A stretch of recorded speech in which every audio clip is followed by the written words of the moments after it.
வணக்கம். Monosodium glutamate பெரும்பான்மையோருக்கு அஜினமோட்டோன்னு சொன்னால் நல்லா புரியும்.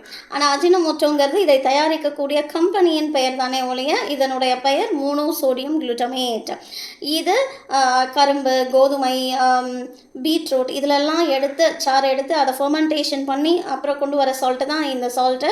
இன்னும் தக்காளியில், மாமிசங்கள்லாம் இருக்கிறது தான். நம்ம நார்மலாக சாப்பிட்ற சாப்பாட்லேயே உங்களுக்கு மோனோசோடியம் குளுட்டமேட் இருக்கும். அது மட்டும் இல்லாமல் இதை சால்ட்டாக நம்ம எடுத்துக்கும் போது அதீத மோனோசோடியம் குளுட்டமேட்டை நம்ம இன்ஜெஸ்ட் பண்ணுற மாதிரி இருக்கும். அதனால் வேண்டாம் அப்படின்னு சொல்கிறது தான்.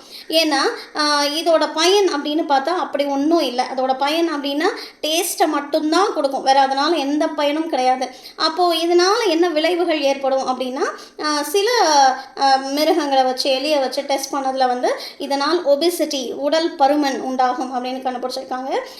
ரீப்ரொடக்டிவ் ஆர்கன்ஸில் சில மாற்றங்கள், அது மட்டும் இல்லாமல் நியூரோடாக்சிக் எஃபெக்ட், மூளையின் பயன்பாடுகளை குறைக்கக்கூடிய தன்மை இதில் இருக்குது அப்படின்னு கண்டுபிடிச்சிருக்காங்க. ஆனால் அதை இன்னும் மனிதர்களுக்கு ப்ரூவ் பண்ணலை. இன்னும் எந்த கண்ட்ரீஸ்லையுமே பேன் பண்ணலை. ஏன்னா அப்படித்தான் உலகத்தில் அது பரவிட்டுருக்கு. அது பேன் பண்ணிட்டாங்க எல்லா கண்ட்ரீஸ்லையும், நம்ம தான் வச்சுருக்கோம் அப்படின்னு. அப்படியெல்லாம் இல்லவே இல்லை. இன்னும் அதை பேன்லாம் பண்ணலை. அதீதமாக எடுத்துக்கக்கூடாது அப்படிங்கிறது தான் நம்ம ஏன்னா உணவுகள்லேயே அதை எடுத்துக்கிறோம், திரும்ப அதை சால்ட்டாகவும் அதை எடுத்துக்க வேண்டாமே அப்படிங்கிறதுனால தான் அதை தவிர்க்கலாம் அப்படின்னு சொல்லுது. நன்றி.